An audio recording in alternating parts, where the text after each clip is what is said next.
Salut à tous et bienvenue pour ce culte de l'église baptiste de Joinville-le-Pont. Comme vous le savez, nous sommes réunis pendant que vous nous regardez sur YouTube. Nous sommes réunis le dimanche matin à 10 h à l'église et c'est vrai qu'on vit des temps particuliers. J'en fais mention ce matin, les chiffres qui s'affolent, de plus en plus de cas de Covid, les inquiétudes, c'est vraiment un peu galère, les masques et tout ça. Et si on est éprouvé dans ces moments-là, on doit se rappeler des paroles de Jésus qui encouragent. Je vais en parler tout à l'heure, donc je vous le dis juste en préambule. Dans l'évangile de Matthieu, au chapitre 7, vers la fin, Jésus parle d'une maison qui est construite sur le rocher et d'une autre qui est construite sur le sable. Et celle qui est construite sur le rocher, eh bien, quand le vent vient, quand les torrents arrivent, quand la pluie tombe, eh bien, cette maison, elle reste solidement accrochée sur le rocher. Elle ne s'écroule pas. Et celle qui est fondée sur le sable, sa ruine est grande. Eh bien, avoir sa maison fondée sur le rocher, c'est croire en Jésus, l'avoir choisi pour maître, pour Seigneur, et avoir confiance en lui. Et donc, je vous invite à continuer à avoir confiance dans le Seigneur. On ne comprend pas tout, c'est sûr, mais en ce moment, on a l'impression quand même que le vent souffle, que la pluie tombe sur nos vies. On est éprouvé, et c'est pas toujours facile, mais gardons la foi, chantons quelques chants pour célébrer le Seigneur. N'hésitez pas, si vous passez par des moments vraiment très difficiles, à me passer un coup de fil. Sinon, on se retrouve juste après là pour la prédication, donc sur Matthieu chapitre 7. Célébrez bien le Seigneur pendant ce temps de chant.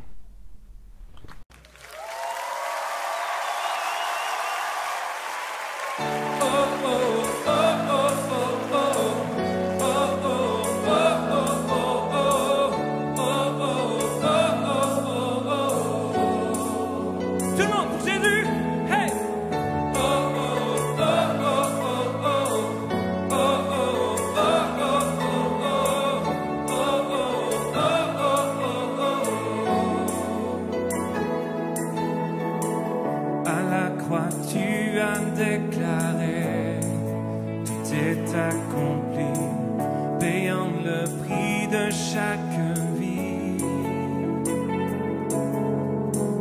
La mort n'a pu te retenir, je sais que tu es ressuscité, libéré, racheté. Je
grâce quand mon cœur traverse le feu. Une autre voix quand tout sombre autour de moi. Et quand je pense à la différence entre qui j'étais et qui je deviens, je sais que je ne serai jamais seul. Il était avec moi dans le feu, là à mes côtés. Il était présent dans la tempête, apaisant les mers. Et s'il m'arrive un jour d'oublier le prix payé pour moi, il y a la croix qui porta le poids d'un sauveur mort à ma place. Oui, il est avec moi dans le feu.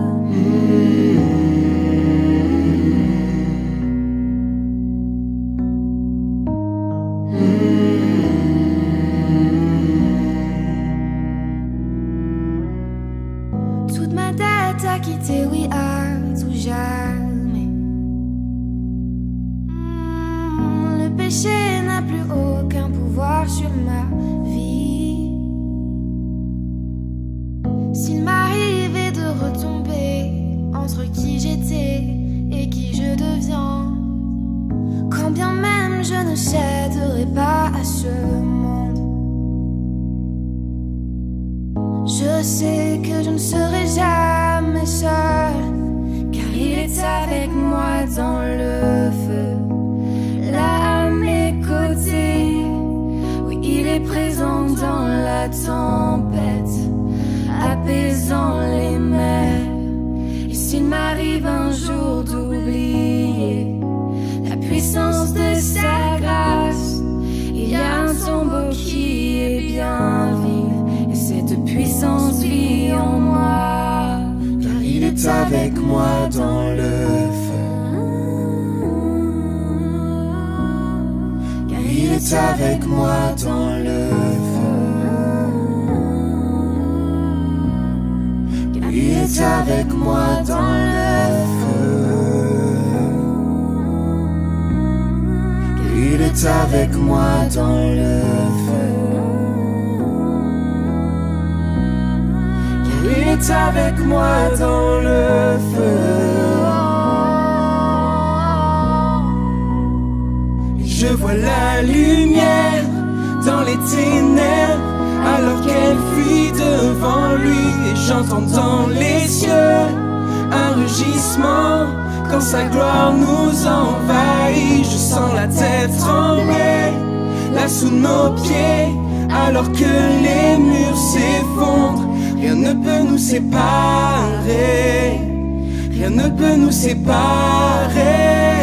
Je vois la lumière dans les ténèbres, alors qu'elle fuit devant lui. Et j'entends dans les cieux un rugissement quand sa gloire nous envahit. Je sens la terre trembler là sous nos pieds, alors que les murs s'effondrent. Rien ne peut nous séparer, rien ne peut nous séparer.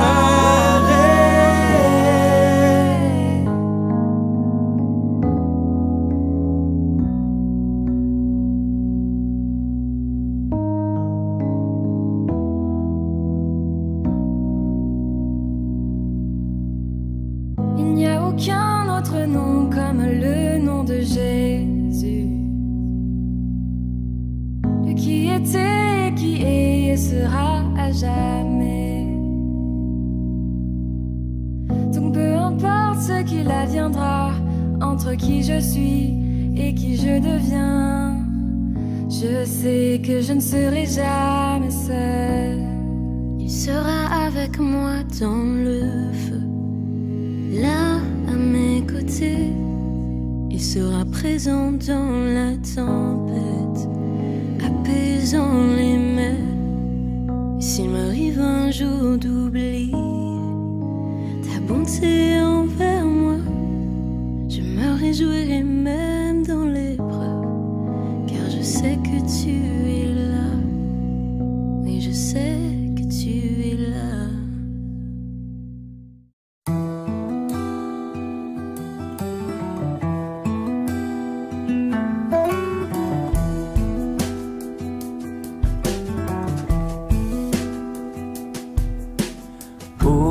Prends mon âme, prends-la Seigneur, et que ta flamme brûle en mon cœur.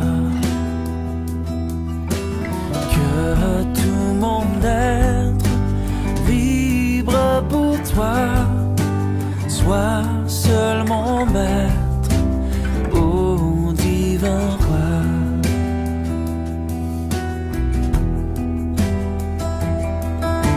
Source de vie, de paix, d'amour, vers toi je crie, la nuit, le jour. Entends ma plainte, sois mon soutien, calme ma crainte, toi mon seul bien.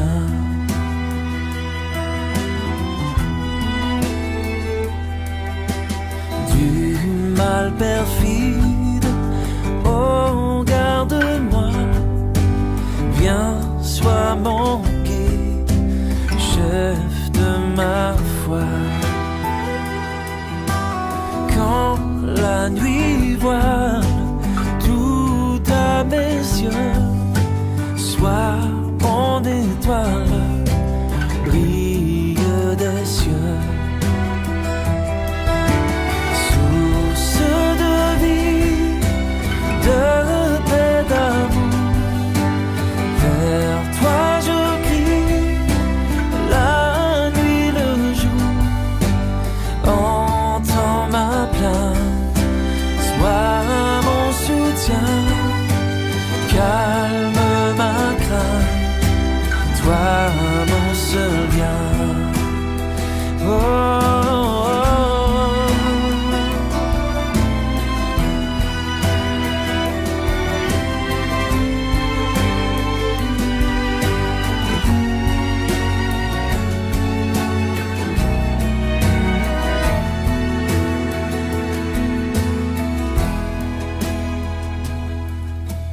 Voici l'aurore d'un jour nouveau, le ciel se dort de feu plus beau. Jésus s'apprête, pourquoi gémir? Levons nos têtes, il va venir. Source de vie, de paix, d'amour, vers toi je crie, la nuit, le jour. Entends ma plainte, sois mon soutien, calme ma crainte, toi mon seul bien.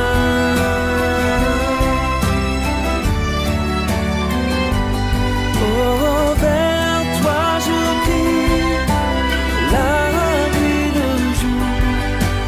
Entends ma plainte, sois mon soutien, calme ma crainte, toi mon seul bien.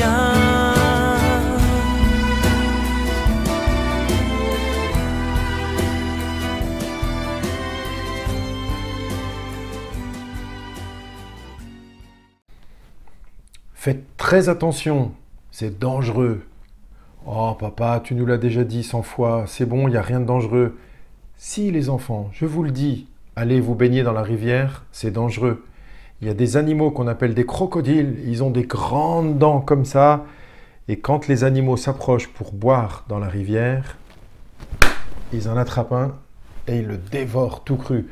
Oh papa, on n'a jamais vu tes crocodiles, ils n'existent pas, tu racontes n'importe quoi. Si, vous ne les avez jamais vus parce qu'ils se cachent, ils attendent sous l'eau, ils sont là, ils ne bougent pas et ils attendent patiemment. Ils peuvent rester 2 heures sous l'eau sans remonter à la surface pour respirer. Et quand vous irez vous baigner un jour, si vous faites ça, ils vous attraperont. Oh, papa, c'est bon, à d'autres. Les 4 petits singes, 4 frères, ont fini par aller se baigner. Et quand ils ont voulu aller dans l'eau, il y en a 3 qui ont décidé d'y aller quand même. Et il y en a un qui s'est rappelé la parole de son père. N'allez pas, c'est dangereux, n'allez pas vous baigner dans la rivière. Bon, les 3 petits sont allés se baigner, c'était génial. Et ils ont dit, viens, viens, regarde, ça risque... Oh. Et ils ont été dévorés par un crocodile. C'est triste. Ce singe qui est resté vivant a fini par grandir. Et il se rappelle toujours ses frères se faisant dévorer par un crocodile. Aujourd'hui, il est devenu papa et c'est à son tour de dire à ses petits, n'allez pas dans la rivière, c'est très dangereux. Mais est-ce que ces petits l'écouteront? Ça. Est-ce que c'est gentil ou méchant de prévenir, d'avertir quelqu'un qu'on aime? Eh bien, c'est ce que Jésus fait dans le Sermon sur la montagne, dans l'évangile de Matthieu. J'en ai parlé toutes ces dernières semaines, ce sermon sur la montagne, du Matthieu chapitre 5 au chapitre 7. Et Jésus conclut ce sermon, on va en parler aujourd'hui, en s'adressant à tout le monde. Il s'est adressé d'abord aux disciples, puis à la foule, et puis aussi aux leaders religieux. Et aujourd'hui, on va voir que Jésus donne 4 avertissements très sérieux parce que c'est une question de vie ou de mort. Il y a 2 portes et 2 chemins, il y a 2 sortes de prophètes, il y a 2 sortes de disciples, et il y a aussi 2 sortes de fondations. Et à chaque fois, un choix doit être fait. Est-ce que tu es avec ou contre Jésus? Lisons donc le premier passage. Il y a 2 portes et 2 chemins. Donc Matthieu chapitre 7, verset 13. Entrez par la porte étroite. En effet, large est la porte, spacieux le chemin menant à la perdition, et il y en a beaucoup qui entrent par là. Mais étroite est la porte, resserré le chemin menant à la vie, et il y en a peu qui les trouvent. Jésus avertit d'un danger. Chacun a le choix, mais ce choix aura des conséquences éternelles, et pour certains, ces conséquences seront dramatiques. Large est la porte, spacieux le chemin. Ça donne l'impression de quelque chose de plus facile, de plus confortable, de plus aisé. Le choix, en fait, que pratiquement tout le monde fait. Certains se rassurent en pensant « tout le monde le fait ». Alors, comme tout le monde le fait, je peux le faire aussi. Mais c'est peut-être pas une bonne idée. En effet, tout le monde, ça fait penser à beaucoup entrent par là. Passer par la porte qui est large, c'est comme ne pas faire un choix, ou plutôt un non-choix. C'est ne pas choisir de passer par la porte étroite. C'est ne pas choisir Jésus, ne pas choisir de marcher sur le chemin étroit. Jésus dit « entrez par la porte étroite ». La première chose à faire, c'est donc d'entrer par cette porte. Mais il faut la trouver. Où est-elle? Ou plutôt, qui est-elle, cette porte? Jésus l'a dit dans l'évangile de Jean, au chapitre 10. Il dit « Je suis la porte. Si quelqu'un entre par moi, il sera sauvé. » Mais cette porte est étroite. C'est plus compliqué de passer par cette porte que par l'autre. Ça peut paraître contraignant. Certains vont dire « c'est trop dur ». D'autres vont s'inventer des philosophies ou des petites phrases à l'emporte-pièce comme « tous les chemins mènent à Rome ». Peu importe, on fait comme on veut, on arrivera toujours au paradis. Foutaise. En fait, beaucoup refusent d'entrer par la porte étroite. C'est trop dur. Certains diront même que Jésus est intolérant, puisqu'il oblige à passer par lui. Mais est-ce méchant d'avertir ceux qu'on aime d'un grand danger? Jésus avertit tous ceux qui l'écoutent. Et il dit, il faut déjà passer par la porte étroite. Il faut passer par lui. Il n'y a pas d'autre. C'est lui la porte, la seule porte. C'est lui le chemin, c'est lui la vérité, c'est lui la vie. Celui qui donne la vie et qui offre l'entrée dans le royaume de Dieu, c'est lui. Et Jésus dit justement, il faut passer par cette porte étroite. Puis, après, il faut marcher sur le chemin étroit, pas comme la majorité des gens. On va passer maintenant au deuxième point. Il y avait comme premier point, il y a 2 portes et 2 chemins. Maintenant, il y a 2 sortes de prophètes. Méfiez-vous des prétendus prophètes. Ils viennent à vous en vêtements de brebis, mais au-dedans, ce sont des loups voraces. Vous les reconnaîtrez à leurs fruits. Cueille-t-on des raisins sur des ronces ou des figues sur des chardons? Tout bon arbre produit de bons fruits, mais le mauvais arbre produit de mauvais fruits. Un bon arbre ne peut pas porter de mauvais fruits, ni un mauvais arbre porter de bons fruits. Tout arbre qui ne produit pas de bons fruits est coupé et jeté au feu. C'est donc à leurs fruits que vous les reconnaîtrez. Tout ce qui brille n'est pas de l'or. Une personne peut très bien fréquenter une église, peut avoir une responsabilité dans une église, dans un milieu ecclésial, et ne pas appartenir au Seigneur. Ici, Jésus dit « Tout prophète n'est pas forcément un vrai prophète ». Il parle de deux sortes de prophètes. Alors déjà précisons, un prophète c'est quelqu'un qui parle au nom de Dieu, soit parce qu'il reçoit un message de Dieu, ou soit qu'il enseigne le peuple de Dieu, c'est un prophète. Jésus dit « Attention à ne pas vous faire arnaquer ». Bon, il ne le dit pas comme ça, il dit plutôt « Méfiez-vous des prétendus prophètes. Ils viennent à vous en vêtements de brebis, mais au-dedans, ce sont des loups voraces. » Donc, comme des fois on dit, ils parlent comme des prophètes, ils ressemblent à des prophètes, mais ce ne sont pas des prophètes. Ce sont des gens qui prétendent parler au nom de Dieu, ils enseignent le peuple de Dieu, mais ils ne s'intéressent pas aux brebis. En fait, ils s'intéressent à eux-mêmes. Ils s'intéressent à leur propre gloire, à ce qu'ils peuvent tirer du troupeau, à leur conquête, leur pouvoir. Et ce sont de faux prophètes, en fait, à cause de leurs œuvres, on le sait.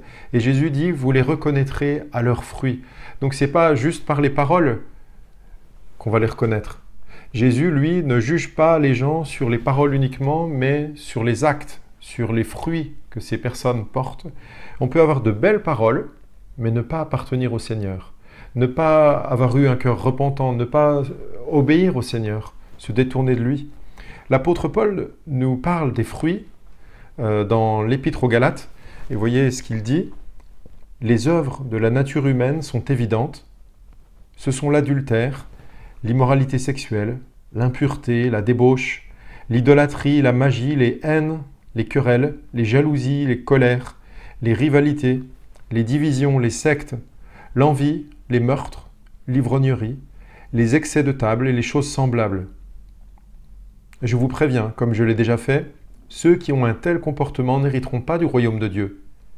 Mais le fruit de l'esprit, c'est l'amour, la joie, la paix, la patience, la bonté, la bienveillance, la foi, la douceur, la maîtrise de soi. Contre de telles attitudes, il n'y a pas de loi. Alors pour faire le tri entre les bons prophètes et les mauvais prophètes ou les prétendus prophètes, Jésus nous donne une petite image. Il parle de bons arbres et de mauvais arbres, et de bons fruits et de mauvais fruits. Et en résumé, il dit qu'un prophète, d'ailleurs tout comme un disciple, ne peut pas porter de mauvais fruits. Un bon arbre ne porte pas de mauvais fruits et un mauvais arbre ne porte pas de bons. C'est pas possible. Donc chacun porte les fruits selon sa nature en fait. Le faux prophète ne peut pas faire semblant tout le temps. Pourtant, si Jésus donne un avertissement, c'est bien qu'un faux prophète peut tromper pendant un certain temps. Les gens peuvent être impressionnés, épatés. Mais Jésus avertit, vous le reconnaîtrez à ses fruits. Il ne peut pas porter du bon fruit. Il est comme le mauvais arbre. Et l'avertissement est solennel pour cet arbre-là qui porte du mauvais fruit. Tout arbre qui ne produit pas de bons fruits est coupé et jeté au feu. Ça fait frémir. C'est comme dans l'évangile de Jean au chapitre 15, Jésus disait « Je suis le cep, vous êtes les sarments. Celui qui demeure en moi et en qui je demeure porte beaucoup de fruits, car sans moi vous ne pouvez rien faire. Si quelqu'un ne demeure pas en moi, il est jeté dehors comme le sarment et il sèche. Puis on ramasse les sarments, on les jette au feu et ils brûlent. » C'est un sacré avertissement pour ceux qui portent des vêtements de brebis, mais qui à l'intérieur, en fait, sont des loups voraces. Ce sont les prétendus prophètes.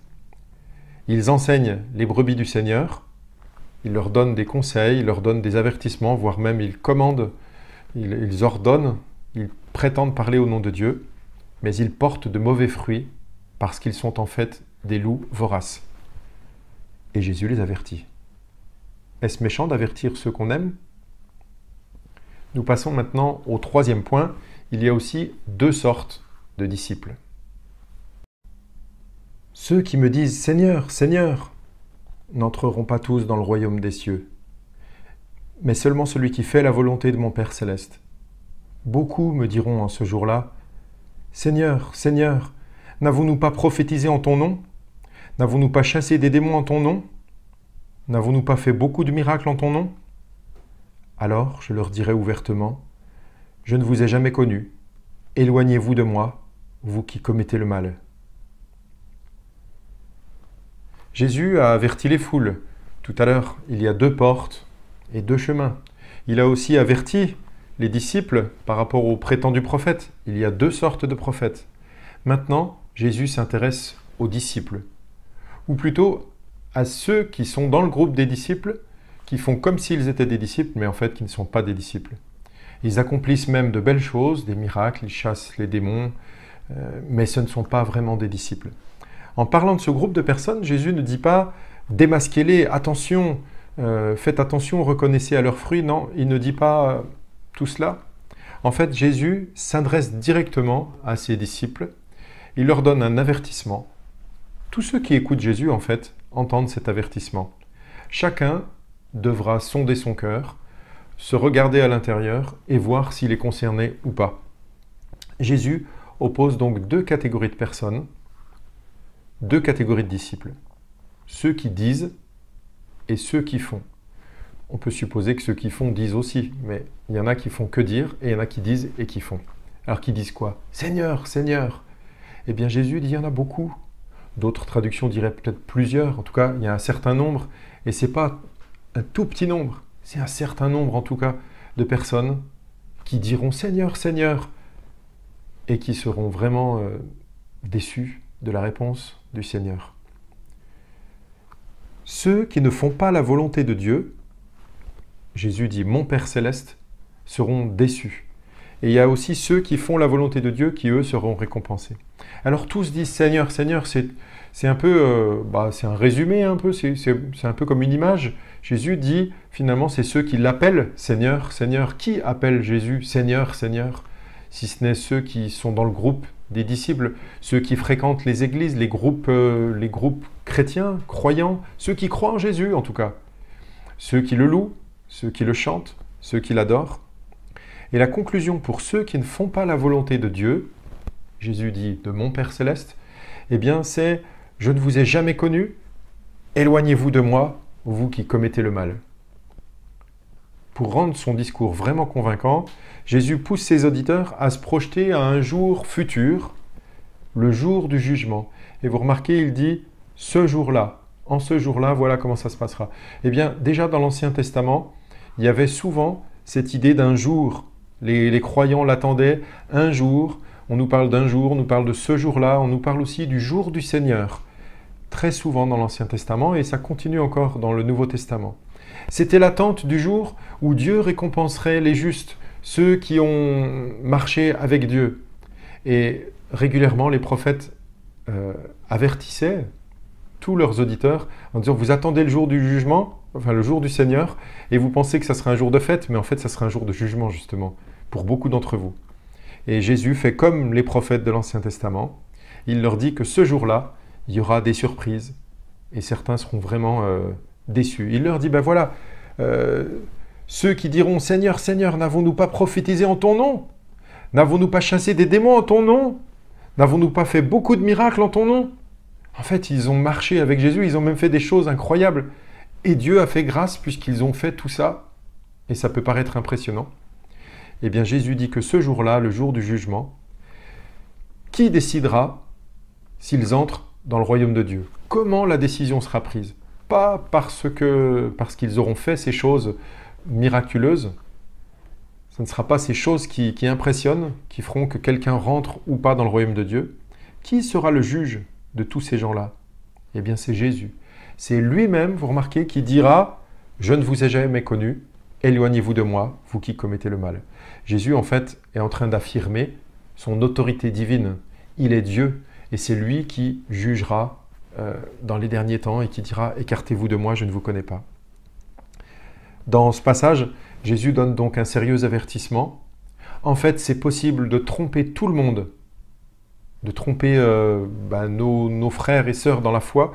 C'est possible de les tromper par de belles paroles, peut-être même par des miracles, peut-être même par des guérisons, des prodiges, des choses extraordinaires.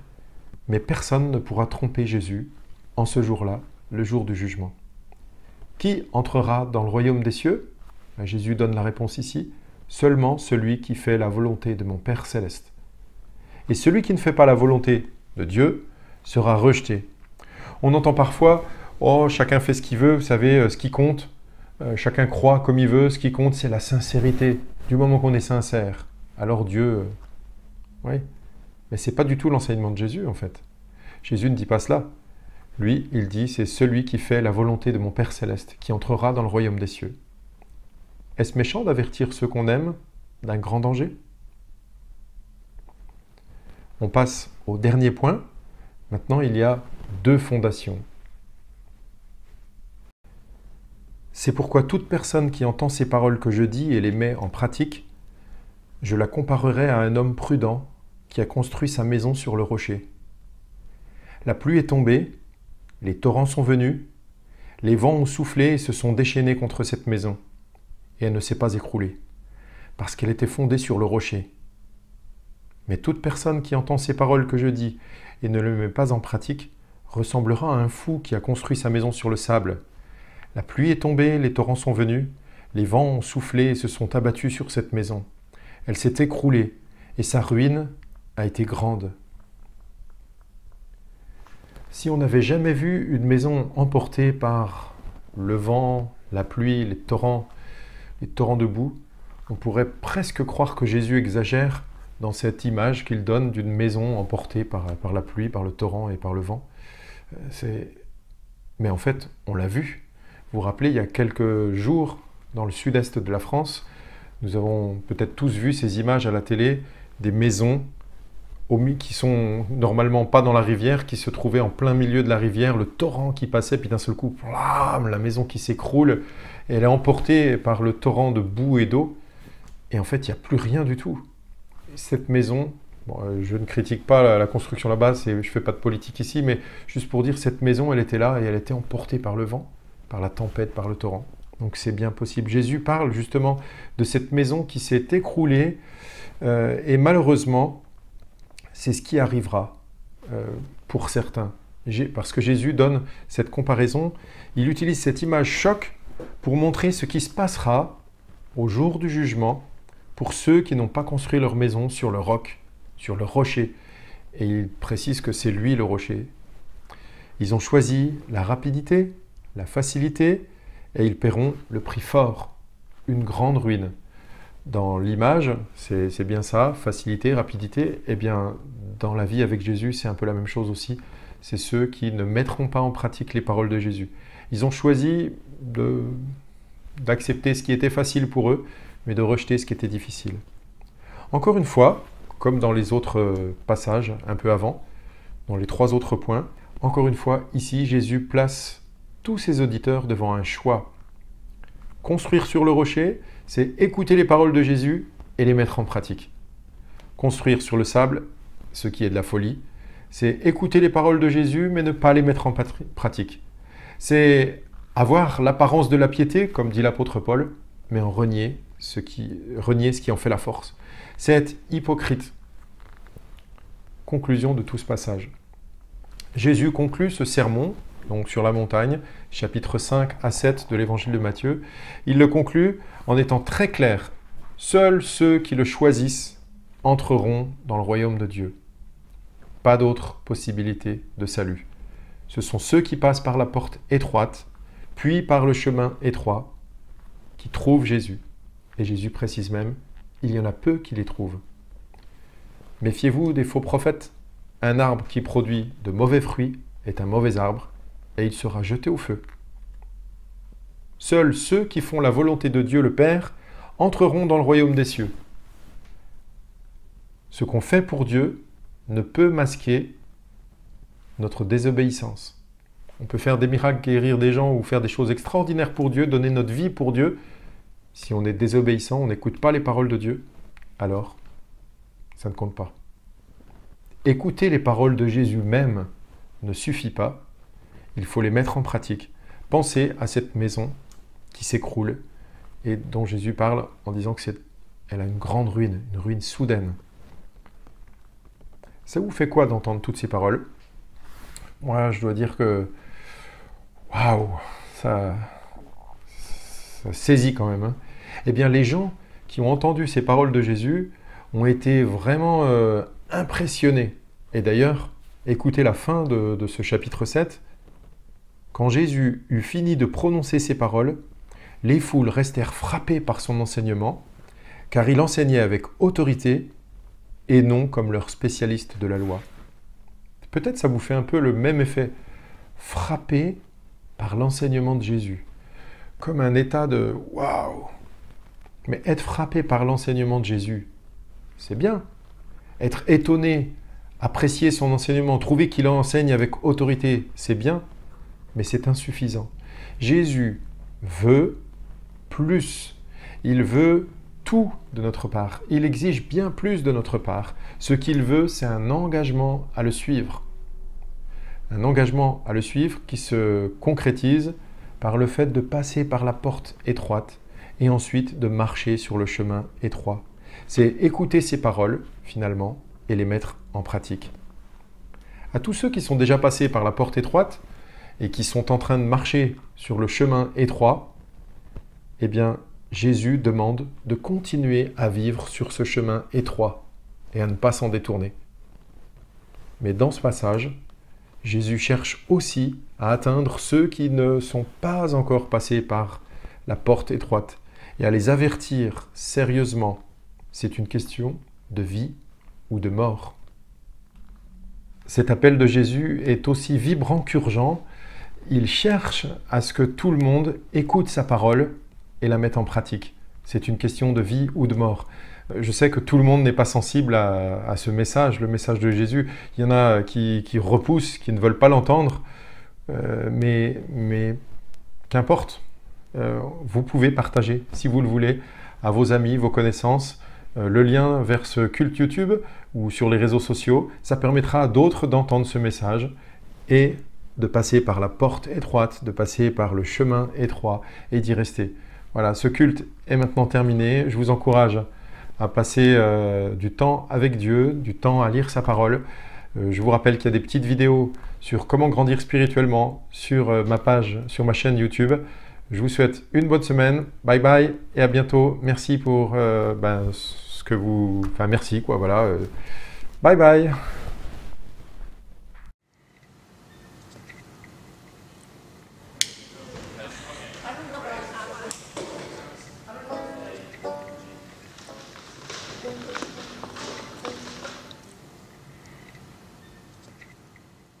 Come set your rule and reign in our hearts again. Increase in us, we pray. Unveil why we're made. Come set our hearts ablaze with hope, like wildfire in our very souls. Holy Spirit, come invade us now. We are your church. We need your power in us. We seek your kingdom first. We hunger and we thirst. Refuse to waste our lives, for you're our joy and prize. To see the captive hearts released, the hurt, the sick, the poor at peace. We lay down our lives for heaven's cause. We are your church. We pray, revive this earth.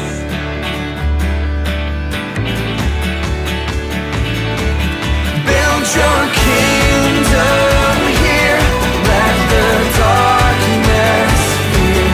Show your mighty hand. Heal our streets and land. Set your church on fire. Win this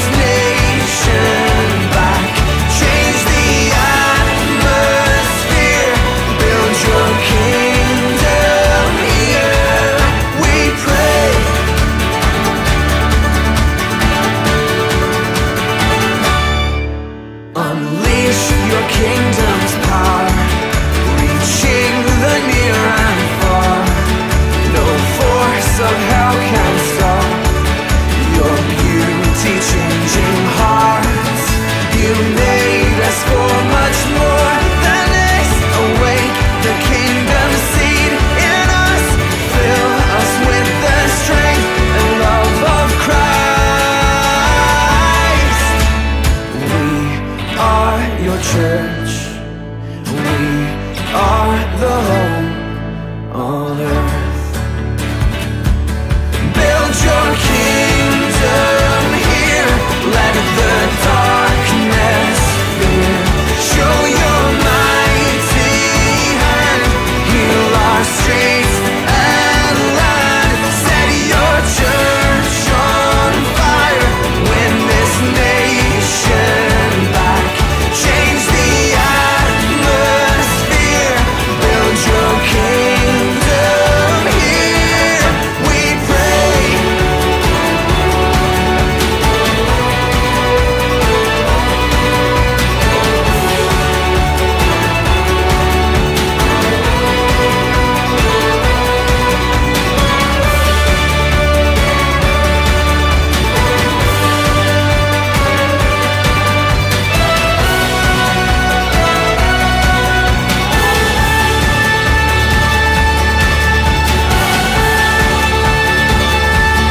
Build your kingdom here, let the darkness fear. Show your mighty hand, heal our streets and land.